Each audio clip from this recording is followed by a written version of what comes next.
ho, ho. Hello there, I'm the happy kid. Green big fella.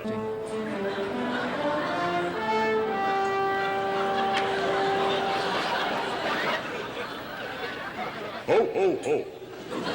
Hello there, I'm the happy kid. Green big fella.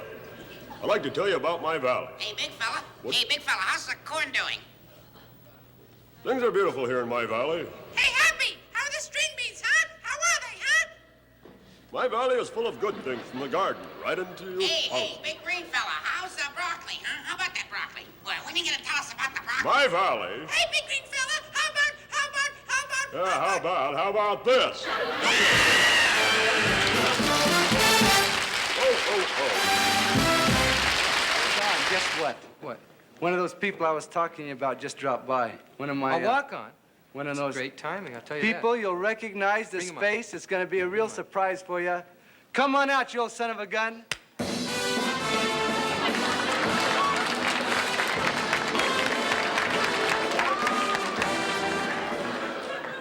Hi there, Artie.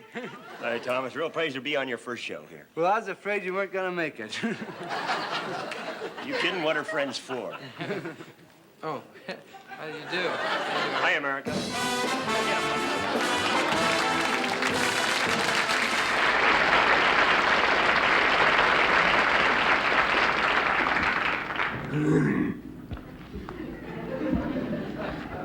The process of fluoridation, the adding of chemicals to our natural waters, such as rivers, lakes, streams, ponds, and puddles, is one of the most controversial subjects of our time. It is maintained that fluoridation will aid dental health and prevent cavities. On the other hand, it's a basic it is a basic can be round, cometh, angled, rocked, close. Of course, that is speculation. Let's get to the faction that does not want to fluoridate our rivers. They claim that fluoride chemicals are poisonous. To those people, I say, I hope so. Maybe the poison in the water will kill all that garbage. These are the same people who maintain that fluoride chemicals do not help maintain good teeth. They say our lakes and streams have never been fluoridated, and streams have never been fluoridated. And who's ever seen a guppy with cavities? Digest that for a moment. Let's continue to look at the bad side of fluoridation. In Cleveland, Ohio, fluoride was put into the drinking water in 1822, and not one of those people is alive today.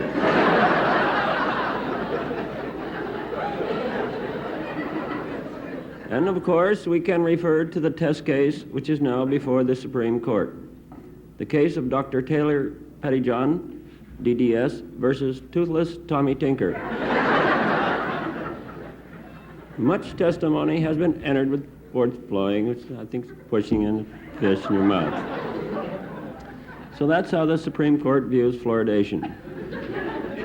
For those of you who don't drink water, I suggest you fluoridate your martinis.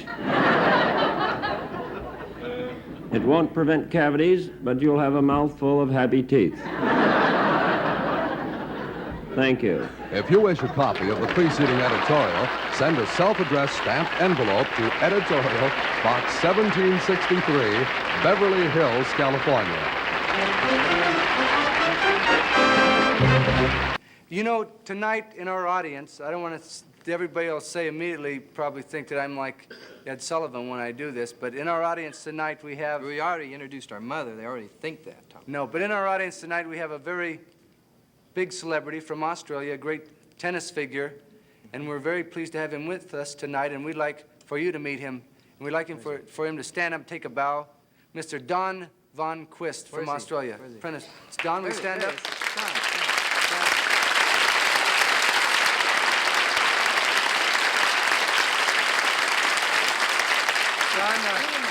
Don, would you come on up? Come on up. Come on up, let the people see you. Come on. Come on, Don. Give him a hand. Yeah. Don.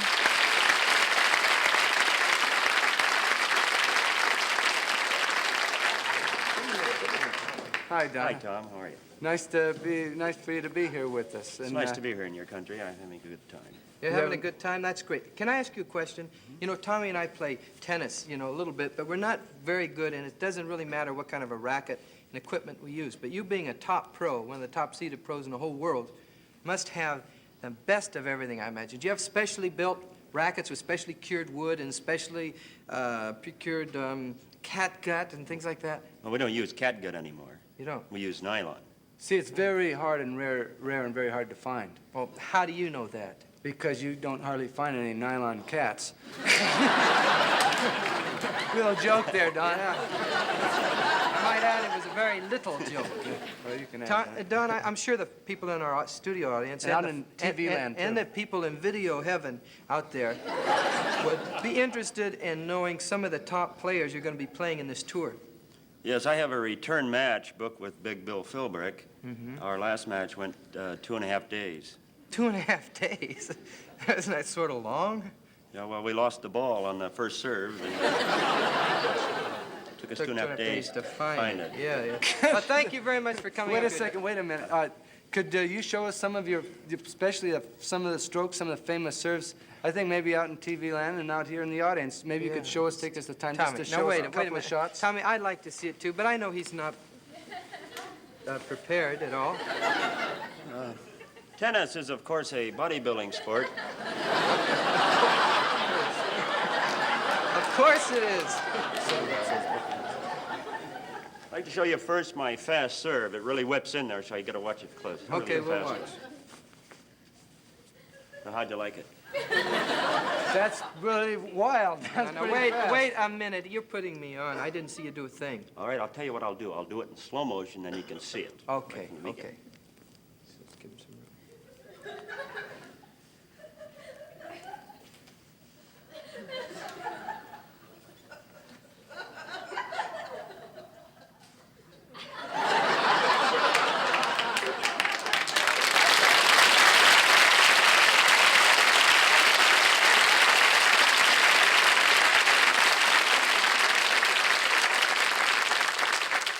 Now I'd like to do that same applause in slow motion.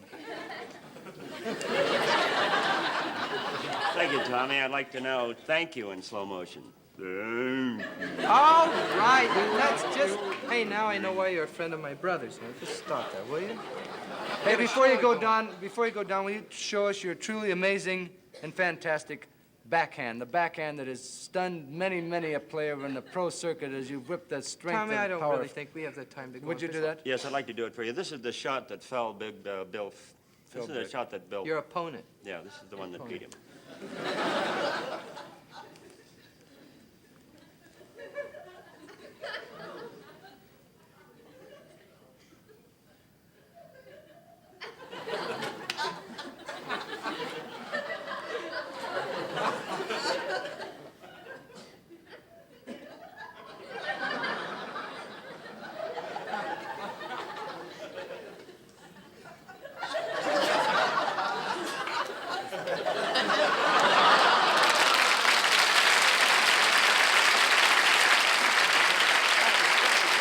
Thank you very much.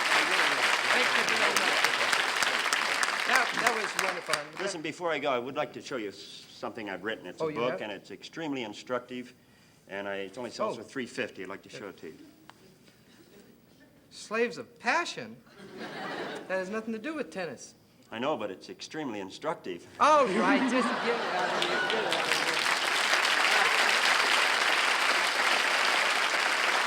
Last year, television stations across the country began broadcasting editorials, taking a stand on the pressing issues of the day.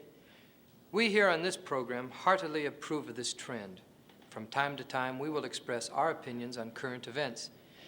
We now present an editorial, the subject, Safety in Automobiles. Here speaking for our program, Mr. Patrick Paulsen, Vice President.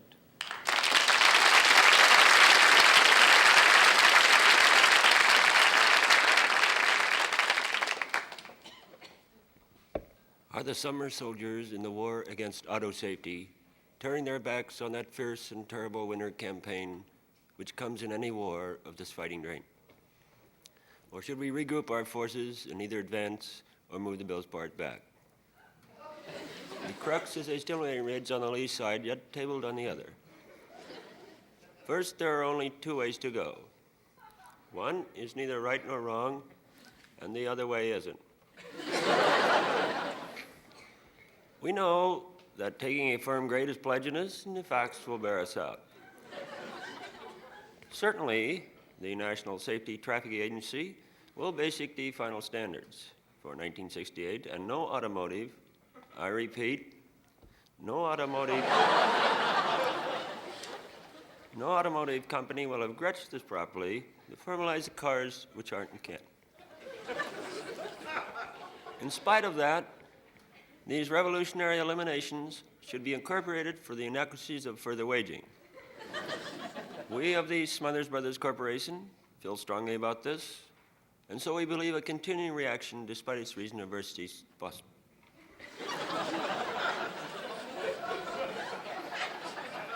We demand a step up by the giants of the audio industry should all for the many years, and we advocate simply lowering the statistics which suggests we stop counting accidents. This is a necessity for all part, and all those trudge and all those gains, the log of life. I think we should ask ourselves this question: how much? If you wish a copy of the preceding editorial, write Editorial, Box 1763, Beverly Hills, California.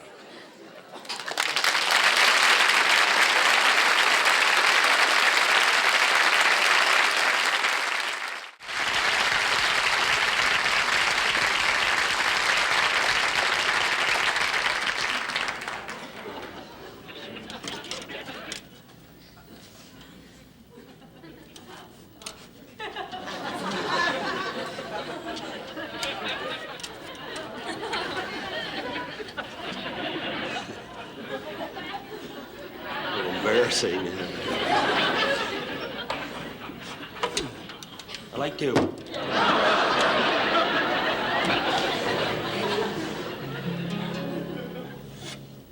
Wrap it up now. The song came out about 1928. I'd like to sing it for you now. Because of the fact this song has been sung and recorded so many times, I've been working on a novel treatment for it, and I think I've come up with something pretty catchy here. I think you're going to like it. Whether you like it or not, actually, isn't too important. We had a lot of fun working it up, and it's a song that's been popular ever since it was first written. It was written by Harold Arlen, who has over 200 songs to his credit, and some people have a knack for knocking out tunes, and Harold Arlen was one of the biggest knackers in the business.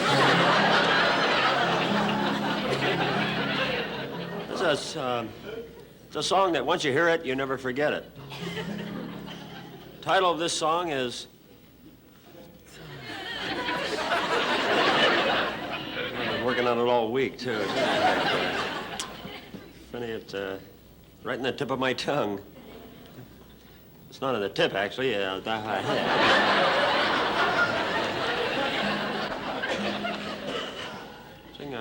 I'll sing a folk song for you I wrote. I think you'll like this. I was standing in the street when a very ugly man came up and tied his horse to me.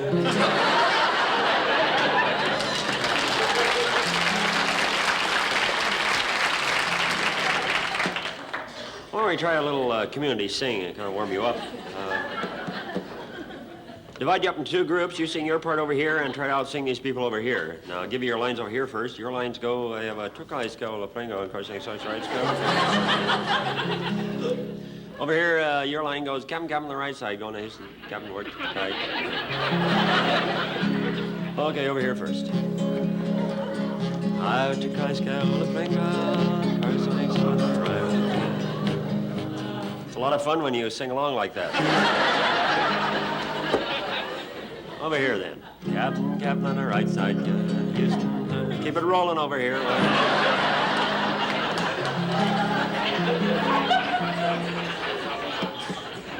I'll do a serious song to kind of fit in with what I'm doing. I'd like to do a song from the Fantastics, a very lovely song. Do it for you now. Try to remember.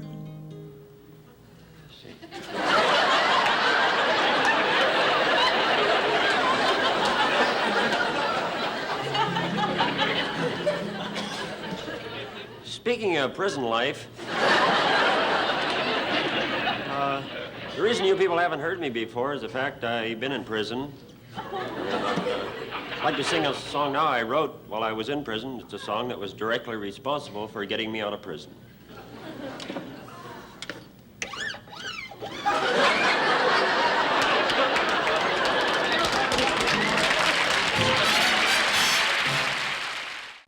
In line with our policy of taking a stand on the pressing issues of the day, we now present another in our continuing series of editorials. Subject, should the use of firearms be restricted? Once again, speaking for our program, Mr. Patrick Paulsen, Vice President.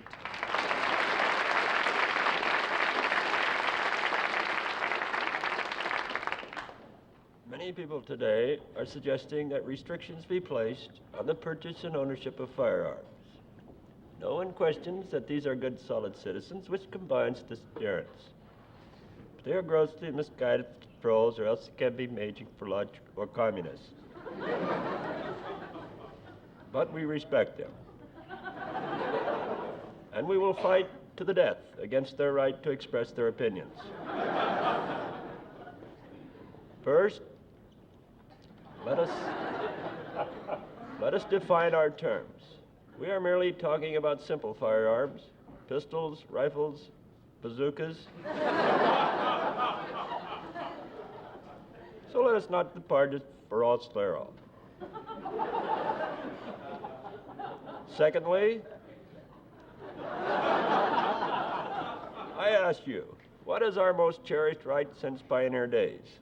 The right for every man, woman, and child to carry a gun.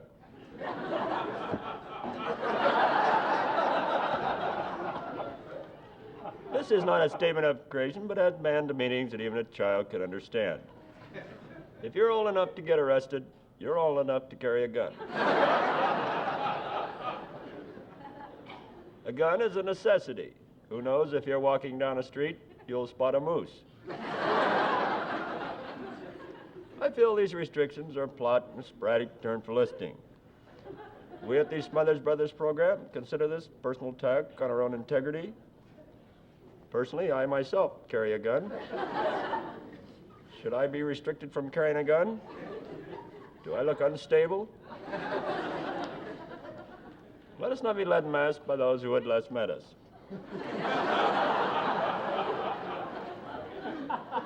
Let no man take away our liberties.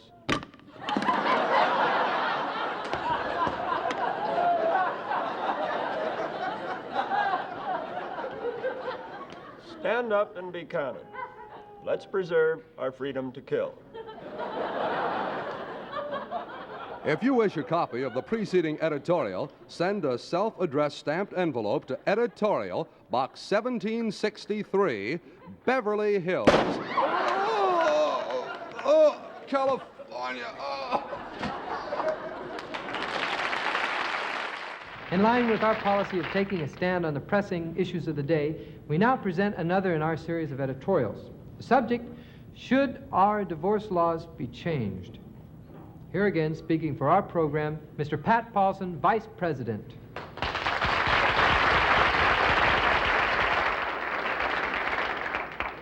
Almost every married couple you meet nowadays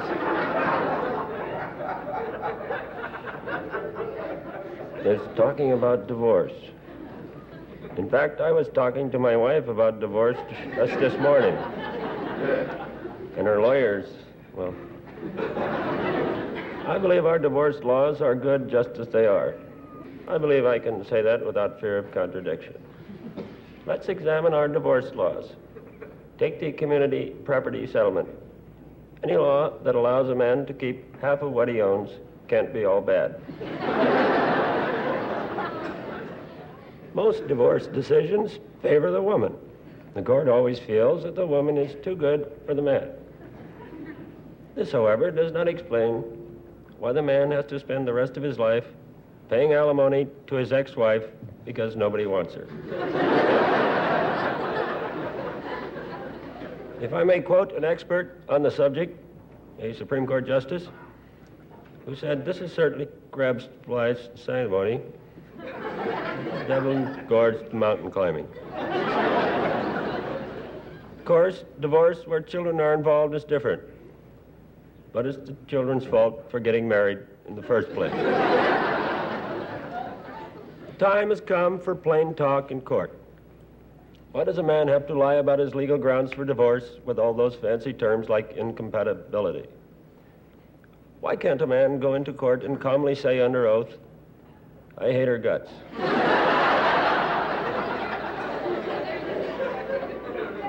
Or a woman say, "I hate his guts"? Or in the case of a bigamist, "I hate their guts"? Thank you. If you wish a copy of the preceding editorial, send a stamped self-addressed envelope to Editorial, Box 1763, Beverly Hills, California.